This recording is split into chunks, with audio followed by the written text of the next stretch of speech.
Hi everyone! Welcome back to my YouTube channel. For today's video guys, i-share ko lang sa inyo ang video ito about ito dun sa interview ni Sara Duterte. At ito nga napanood ko yung reaksyon ni Mike Abe Opinion na aking laging sinusubaybayan at sinusuportahan sa kanyang mga video dahil siya ay suporta sa ating gobyerno. Siya po ang nagpapaliwanag at yung mga hindi po nakakaintindi dyan, katulad po ng mga DDS na ipinaglalaban palagi ang mali. So, panoorin niyo po ang video ito. Anong masasabi ninyo sa mga sinabi ni Sara Duterte? At sinagot siya ng Malacanang. Ang sabi sa kanya ng Malacanang na si Claire Castro. Isa siyang utak talangka at anay ng Pilipinas. Anay ng lipunan. O, diba? Ang sakit noon. Grabe. Isang vice president, sabihan ka ng ganun, utak talangka. Eh, kung ako yun, siguro, parang ano, pero wala kay Sara eh. Maano na siya eh, manhid na. Makapal na talaga yung mukha niya. Makapal na talaga yung mukha ni Sara Duterte. Kaya dapat lang talaga umalis na siya dyan sa pwesto. Nakakainis. Mayroong kang pangalawang pangulo na ganyan. Imbis na susuportahan niya yung ating pangulo, susuportahan niya yung magagandang ginagawa sa ating bansa. Para naman yun sa ating mga mamamayan eh. Para sa ating mga Pilipino yun eh. Hindi naman yung para saan. Sabihan niya ba naman na yung 20 pesos daw na halaga ng bigas, baka daw yung bigas na yun ay pagkain daw ng hayop. Pagkain ng hayop, anong tingin niya sa mga farmers hayop? Anong tingin niya sa mga tao hayop? Siya na rin na nagsabi na hindi hayop ang tao, pero yung sinabi niya sa bunganga niya mismo nang galing na tinatawag niya tayong hayop, diba? So panoorin niyo ang video ito guys, i-share ko lang ito sa inyo. Ito yung opinion ni Mike Abe sa interview ito kay Sara Duterte.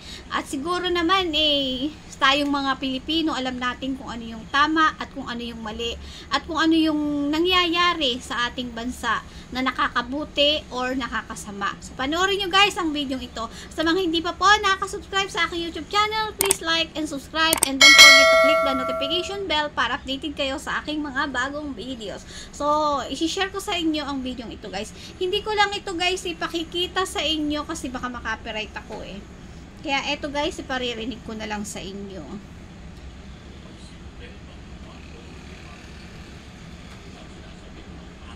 Ayan. Eto guys, oh. Lagi sa press conference kahapon. Alam niyo man, araw-araw doon nakamonitor sa Malacanang briefing na yan. Lagi kong sinusubaybayan niya si Mike Abe Opinion. Kasi ano yan, suporta yan sa ating gobyerno. Merong troll, merong binayarang company para maging troll ang Chinese. Ito guys yung ipinakita ni Senador Tolentino na mayroong trolls na binabayaran ang Chinese Embassy para siraan ang ating gobyerno. So marami talagang mga trolls ngayon, maraming mga tao na bayaran, na ewan ko ba naman kung bakit mga Pilipino pa talaga yung gustong sumira sa ating bansa, sa ating bansang Pilipinas. Kaya panoorin nyo to guys, pakinggan nyo to ang sabi ni Mike Abe. Chinese Embassy para siraan, banatan ang pamahalaan, ang Pilipinas sa issue ng West Philippine Sea. Aba, sandali. Hindi ho ito biro. Hindi ho yan trabaho ng embassy. Kasi ang trabaho ng embassy, ng ambassador ng ibang bansa sa atin, ay makipag-ugnayan at rumispeto sa ating batas.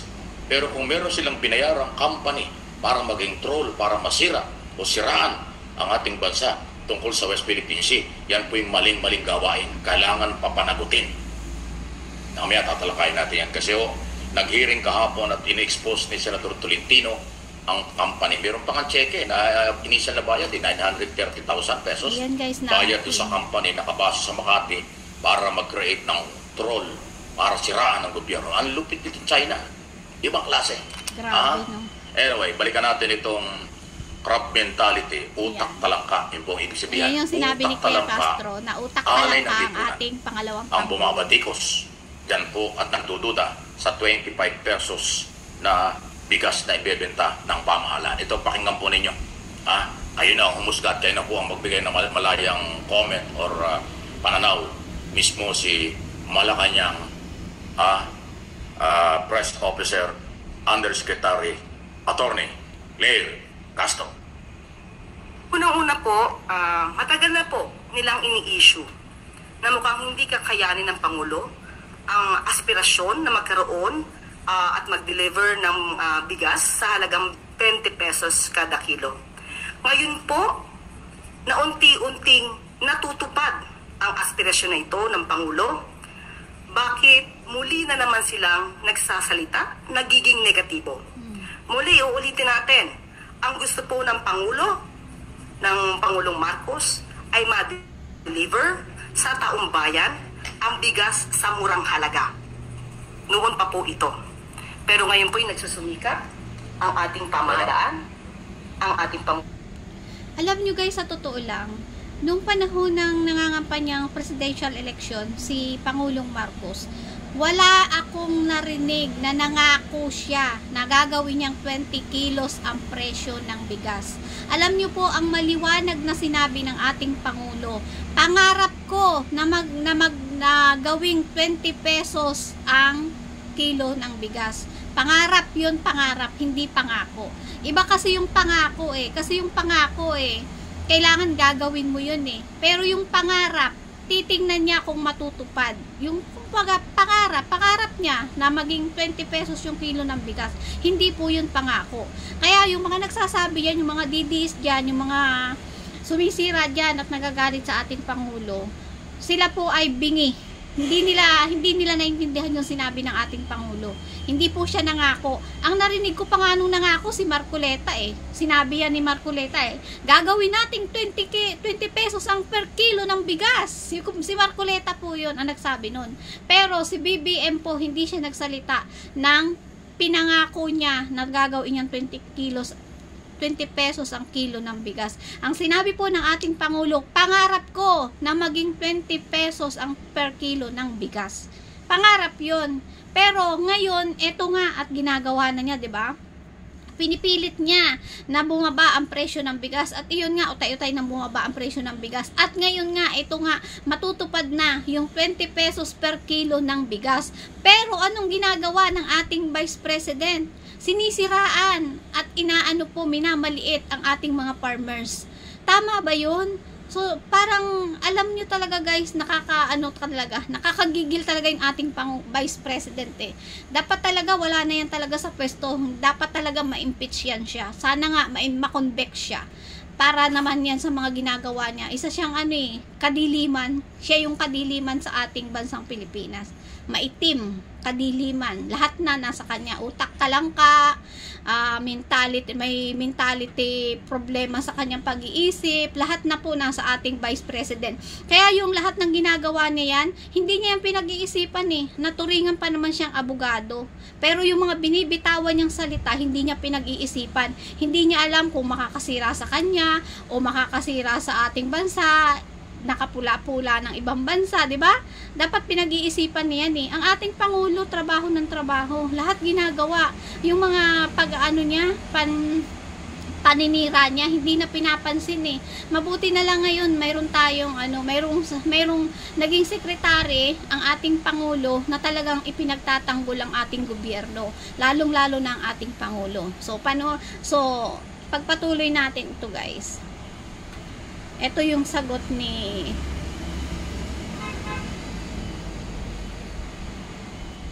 Pangulo na matupad ang aspirasyon na ito. Sana po sa mga leader, ang tunay na leader at tunay na Pilipino ay dapat sumusuporta sa kapwa Pilipino, lalong-lalo na sa pinuno ng bansa. Tama. Huwag sanang pairalin ang crab mentality at huwag maging anay sa lipunan. Magkaisa tayo para matupad ng Pangulo at ang pamahalaan ang mga aspirasyon para sa taong bayan. Tama. Pero ma'am, why did the government choose Visayas po? Kasi yung isa rin yung sinasabi, given na vote-rich region yung Visayas, kaya ito raw yung pinili. Ano po yung basehan ng government kung bakit Visayas? Una-una po, na sabi po sa atin, ni Secretary Kiko Laurel, na kaya po Visayas, unang-una po, maraming stocks po ang NFA sa nasabing lugar at sila po ang naunang magsabi ng pakikipag-cooperate sa Pangulo sa pagbibigay po ng subsidiya. Kaya po nauna po ang Visayas areas. Ito rin po ay pinatotohanan po ni Governor Gwen Garcia. So bakit naman po natin haharangin ang magandang adhikain na ito, ang magandang goal na ito ng Pangulo na makapagbigay ng murang bigas at sa pangunguna po ito sa Visayas areas. Huwag po natin harangin, huwag po natin pagbawalan yung mga taong bayan na pumili ng murang bigas. Ito po ay muli para sa taong bayan, huwag natin mahayaang magutom ang taong bayan. Tama. Hindi porket po umura ang bigas, sasabihin na panghayop ang nasabing bigas. Liliwanagin lamang po natin. Ang ibebentang bigas ay yung bigas po na nabibili ngayon sa halagang 33 pesos. Yun. So wag po nating maliitin ang mga farmers natin dahil local farmers po manggagaling ang bigas na ito. Kapag po sinabi, ninuman, na ito ay panghayop na bigas, minamaliit po natin ang mga farmers natin na nagbebenta po sa NFA, sa ating gobyerno. So, wag po nating hayaan dahil ang bigas po na ito ay talagang nabibili na po. Marami na pong bumili ng bigas na ito sa halagang 33 pesos. Same po, parehong bigas po ang ibebenta. At ang sabi nga po natin dito, kung sinasabi po niya na huwag magpabudol, tama po na huwag magpabudol dahil maaaring magamit na naman ito at masabotahin ng mga fake news peddlers, magpanggap na buyers at ipapakitang hindi maganda ang bigas. Tandaan natin, ito pong bigas na ibebenta sa halagang 20 pesos ay yung parehong bigas na ibinibenta sa halagang 33 pesos. Ayun. Napakaliwanag, Manabukahin naman yan. Malinaw pa sa maliwanag pa sa sikat ng araw kahit na lubog pa yung araw dito. Maya pa sisikat. Diba? Sapul. Kung may delikadesa, may pagkatao pa. Paano ka ngayon mag-aalmusal sa umagang ito at paano ka naghapunan kagabi na tinawag ka ng Malacanang Office of the President, utak talangka, diba? Anay ng lipunan. Kasi linaw pala. Ngayon, nabibili ng 33 pesos per kilo, yun ang gagawin 20. So, magpapalugi ang gobyerno ng 13 pesos per kilo. Marami pong bumibili ng 33 pesos na kilo ng bigas. Hindi po yan pagkain ng baboy. Yung nagsasalita niyan, mukhang baboy. Tama. Yung nagbibintang yan, baka yun ang may pagkababoy. Tama. Utak talangka. Ugaling Anay ng baboy. lipunan. Pagkatao na Tama baboy. naman po yung sinabi ni Joseph Castro. At yung kanyang programa ito ng gobyerno para isalba ang pagkatao mahihirap na Pilipino at nangangailangan. Bakit ginaganyan nila? Kino-question pa kung bakit sa Visayas. Yun doon nga maraming stock Na ang NFA ang gagawa ng paraan sa pakipagtulungan ng mga gobernador. Tama. Nag-agree po ang mga gobernador sa Visayas, Region 6, Region 7 at Region 8 para tumulong at ibaba nangangapital ang local government para ibaba ang presyo ng bigas at makarating sa masang Pilipino. Tapos minamasama nyo. Ibig sabihin pa yung mga gobernador ipapayag na pakainin nila na para sa baboy, para sa hayop yung kanyang mga mamamayan. Hindi gagawin ng gobernador yun. At hindi yung gagawin ng national government.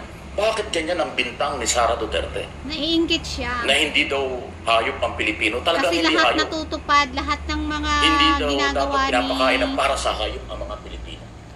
Naiinggit si Sara Duterte sa ating Pangulo dahil nagagawa niya at talagang ginagawa niya ang lahat para sa ating mga Pilipino. Pero itong si Sara ay bitter siya. Ang hirap talagang maging pagka ang tao ay mayroong insecurity sa buhay. Ang hirap. Kaya kawawa ang mga Pilipino talaga. Kaya yung mga gusto dyan na maging Pangulo si Sara, kawawa ang Pilipinas pag siya po ang naging Pangulo. Ano kayang mangyayari sa ating bansa? Lalo na at sa mga pro-China. Naku, baka ibenta ng Pilipinas sa China. Baka matuloy yun. Tayo ay maging na lang, mga muti na lang tayo. Baka sa na lang tayo sa mga gubat sa, ang tawag dito, sa dagat. 'Di ba? Ba't kaya siya pa yung naging vice president, no? Isang malaking pagkakamali ito nating mga Pilipino, lalong-lalo na ako. Ibinuto ko lang naman yan si Sara Duterte dahil kay BBM eh, nung naging unity team sila. Pero ang totoo, ang gusto kong iboto na Vice President si Tito Soto. Tito Soto ang gusto ko. Binuto ko lang yan si Sara. Nang kasama ko yung aking mga kapatid, aking pamilya. Kaya lang yan siya ibinuto dahil dan kay BBM. Kaya ngayon, isang malaking dagok ito sa atin dahil tayo ay nabudol. Sinasabi ni Sara na baka mabudol. Siya lang naman ang nambubudol. Siya yung nambubudol, di ba? Yung mga DDS dyan, kung nanonood kayo dito, sige, bash nyo ako, wala akong pakialam, I don't care. Magsumama kayo kay Sara, sama-sama kayo sa kadiliman. Kayo ang maitim sa Pilipinas. Yung inyong team itim na sinusuportahan. Kaya yan si Amy Marcos, hindi ko na rin yan ibuboto. Wala siyang kwenta. Sinabi nga dun sa isang rally kay Isko Moreno, na sinabi ba naman dun yung apelyedong, ang bantot, ang ano daw nung apelyedong Marcos. 'Di ba? Pero si Amy Marcos wala lang. Parang ano na rin to si Amy, parang nabulag na rin, parang na-hypnotize siya ni Sara, napakain. Ano kaya na ipakain ni Sara sa kanya? Yung pakikisama naman sa kanya ni Sara, halatang plastic lang yun eh. Hindi ko lang alam si Amy Marcos kung pinaplastic niya rin si Sara. Pero kay Sara, ang tingin ko plastic lang yun eh. 'Di ba? Ayun na ang humusga guys. So ayun guys, napanood nyo naman yan. At alam ko, napanood nyo rin yung interview niya sa Malacanang about dun sa 20 pesos na per kilo ng bigas na ipatutupad sa Visayas. Na binabatikos nga nitong si Sara, imbis na suportahan niya at matuwa siya dahil tayo mga Pilipino ang makikinabang. Pero ano pong ginagawa niya? So kayo na lang ang humusga, kayo na lang ang bahala kung ano. Alam nyo naman yung tama at mali, alam nyo naman yung makakabuti sa ating mga Pilipino, sa ating bansa. Kaya may kanya-kanya tayong guys, kanya-kanya tayong pag-iisip. Ang sa akin lang, sana dun tayo sa tama, wag sa mali.